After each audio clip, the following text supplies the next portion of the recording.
श्रीमन्नारायण। जय जय श्री राधे, जय जय श्री सीताराम। फिर से उपस्थित हूँ आप लोगों के बीच में। भगवान सत्यनारायण के 5वें अध्याय में प्रवेश करेंगे आज हम लोग। उससे पहले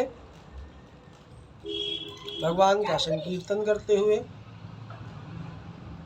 हम लोग प्रवेश करेंगे 5वें अध्याय में, कथा में प्रवेश करेंगे।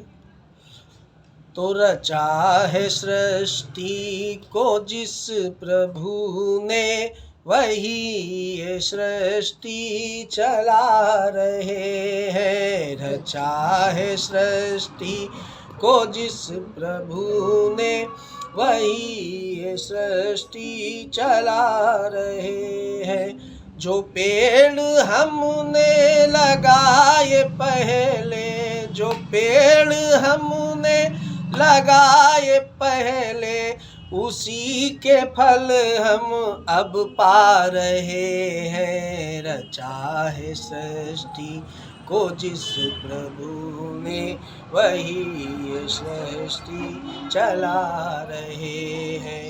वही ये सृष्टि चला रहे हैं। इसी धरा से शरीर पाए, इसी धरा में फिर सब समाए, इसी धरा में फिर सब समाए। है सत्य नियम यही धरा का, है सत्य नियम यही धरा का। एक आ रहे हैं, एक जा रहे हैं। रचा है सृष्टि को जिस प्रभु ने, वही ये सृष्टि चला रहे हैं। वही ये सृष्टि चला रहे हैं। जिन्होंने भेजा है इस जगत में, जिन्होंने भेजा है इस जगत में, जिन्होंने भेजा है इस जगत में, तय कर लिया लौट के फिर से आना। तय कर लिया लौट के फिर से आना। जो भेजने वाले हैं जगत में, जो भेजने वाले हैं जगत में, वही तो वापस बुला रहे हैं। रचा है सृष्टि को जिस प्रभु ने, वही सृष्टि चला रहे हैं। वही सृष्टि चला रहे हैं। बोलो सत्यनारायण भगवान की जय।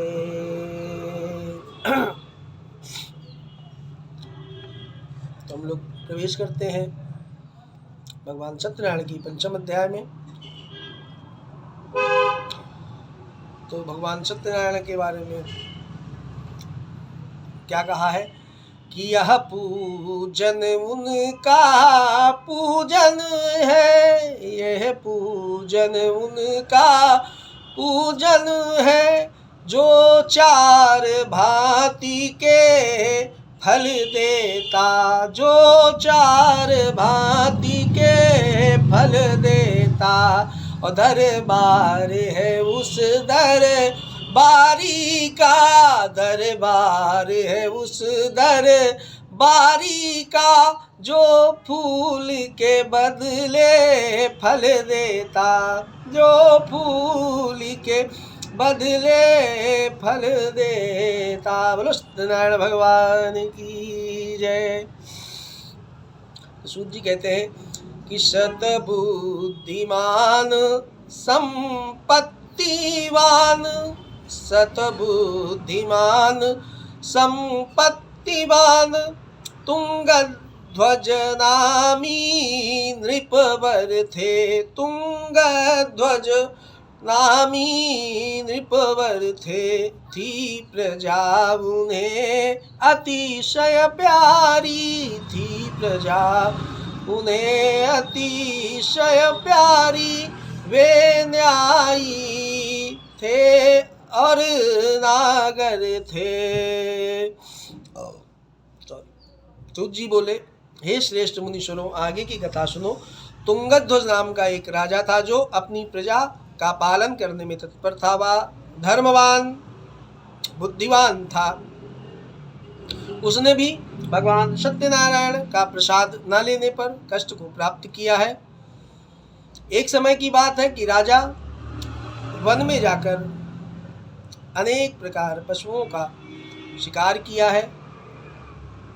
शिकार से निवृत्त होने पर, थकान होने पर वह एक बड़ वृक्ष की छाया में बैठ जाता है थकान को मिटाने के लिए। अच्छा, कहते हैं कि उस बड़ वृक्ष की छाया में एक प्रेत का वास था। वह प्रेत राजा की बुद्धि विवेक को आकर खा जाता है। क्यों? इसे पहले कह रहे हैं, भगवान सूत जी कह रहे हैं कि वो न्यायी थे, नृपवर थे, संपत्तिवान था, अपनी प्रजा का पालन अच्छे से करता था, तो वह उससे ऐसी भूल कैसे हो सकती है? उस राजा से ऐसी भूल कैसे हो सकती है कि वो भगवान का प्रसाद का त्याग कर दे?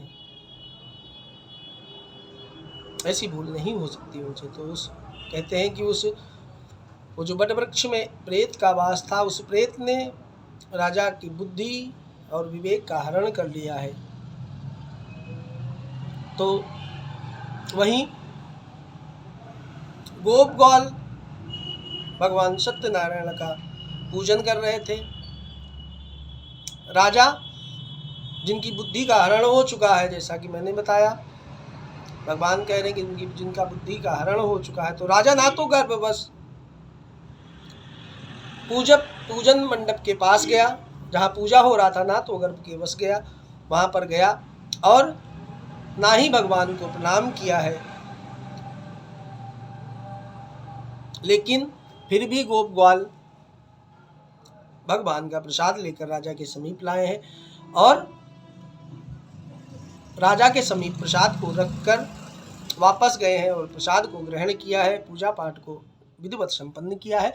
लेकिन राजा ने प्रसाद नहीं ग्रहण किया, क्योंकि उसकी वो जो प्रेत की छाया है वो नहीं करने दे रही है प्रसाद का ग्रहण। लेकिन राजा धर्मवान तो है, तो जब भगवान की शरण में हम रहते हैं, कहते हैं कि अगर हम भगवान की शरण में हैं तो अगर हमसे कुछ भी भूल से भी अगर कोई पाप होता है तो भगवान हमको दूसरा रास्ता देते हैं कि तुम यहाँ पर ये चीज़ तुम गलत कर रहे हो। उसका संकेत हमें परमात्मा हमेशा देता है। अगर आप भक्त हैं और अगर भूलवश भी आपसे कोई भूल हो जाए तो परमात्मा आपको एक अंदर से एक संकेत हमें मिलता है कि आज हमने ऐसा किया तो गड़बड़ हुआ, इस वजह से मैंने ये गलत कर दिया, यहाँ पर गलत हुआ है, इस वजह से ये मुझे मिल रहा है। क्योंकि जब भी मुझे कुछ कष्ट होता है तो हमारे अंतर मन में ये कहीं ना कहीं बिल्कुल अवश्य मिलता है हमको कि हमने सोच विचार आप जब करेंगे उस विषय पे तो शायद मैंने ऐसा कुछ किया था, उस समय कुछ ऐसा हुआ था, तो शायद उस वजह से मुझे ये व्यवस्था मेरे साथ हो रही है। तो राजा ने भी प्रसाद का त्याग किया तो भगवान ने उनकी संपत्ति व पुत्रों सहित उनके राज्य का नाश कर दिया। राजा ने यह दृश्य जब जाकर वहां पर देखा है तो राजा मूर्छित हो भूमि पर गिर पड़ा है और मूर्छा से जागृत होने पर राजा ने ऐसा सुना कि जैसे मानो कुछ कानों में कुछ कहा जा रहा है कि भगवान हमें संकेत दे रहे हैं। क्या कह रहे हैं कि मूर्छावस्था में राजा ने यह सुना कि कोई कहता है, यह सुना कि कोई कहता है, और राजन ये कठिन वेदना का, राजन ये कठिन वेदना का जो स्रोत इस समय बहता है, जो स्रोत इस समय बहता है। भगवान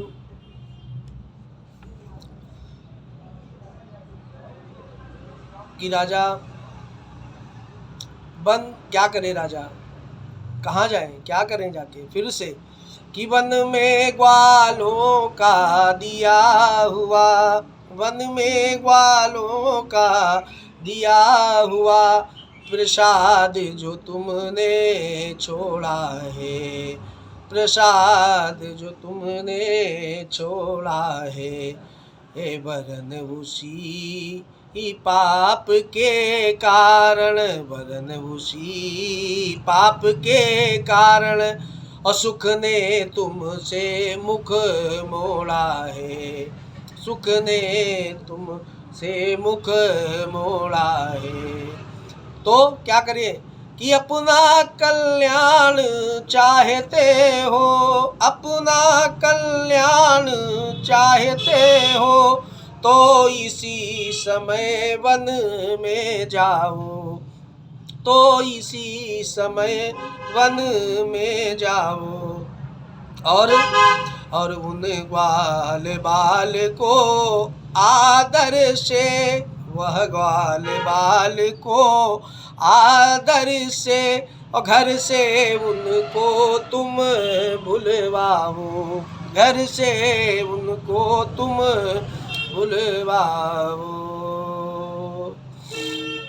मूर्छावस्था से जागृत होने पे मानो ये सुप्तवाणी हुई है भगवान की कि राजा ने सुना प्रसाद का अनादर करने से उनका वह सर्वस्व नष्ट हुआ है, अतः वह उन ग्वाल बालों के पास जाए और उनसे बहुत विधिवत निवेदन करे, हाथ जोड़कर प्रार्थना करे कि उनका जो अपराध है उसको क्षमा करें। और वह वन में जाकर उन्हीं ग्वालों के पास उनको वापस बुलाए और उनके साथ विधि विधान से भगवान सत्यदेव का पूजन करे। अगर वह ऐसा करता है तो उसके जो सारे दुख हैं, जो कष्ट हैं, पीड़ाएं हैं, वह सब समाप्त हो जाएंगी। राजा को निश्चित रूप से बोध हुआ कि वह भगवान सत्यनारायण का प्रसाद जो छोड़कर आए हैं। राजा फिर से वन में गए हैं और उन ग्वाल वालों को बहुत आदर के सहित और सम्मान के सहित वापस उनको बुलवाया है और भगवान सत्यनारायण का विधि विधान से पूजन किया है, प्रसाद को प्राप्त किया है। और भगवान सत्यनारायण को प्रणाम कर कर वो जब घर आए तो भगवान की कृपा से ऐसी अनुकंपा हुई है भगवान नारायण की कि फिर पुत्रवान धनवान हुए और इस जीवन काल में सुख भोग कर अंत काल में भगवान के वैकुंठ लोक को गए हैं। अच्छा ऋषियों, अब आपको वह कथा सुनाते हैं जो इस जन्म में जिन्होंने भगवान सत्यनारायण का पूजन विधि विधान से किया है, उनके अगले जन्म की कथा आप लोगों को सुनाते हैं। तो सभी उत्तम ऋषि श्रवण करें।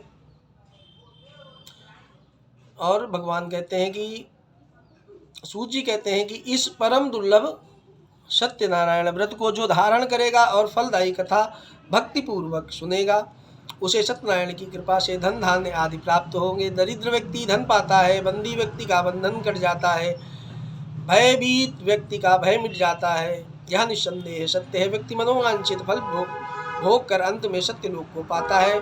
कलयुग में सत्यनारायण की पूजा विशेष फलदायी है। सत्यनारायण को कोई काल, कोई ईश्वर तो कोई सत्यदेव कहेंगे। अनेक रूप धर ये मनचाहा फल देने वाले हैं। कलयुग में सत्यव्रत रूपी सनातन सत्यनारायण ही होंगे।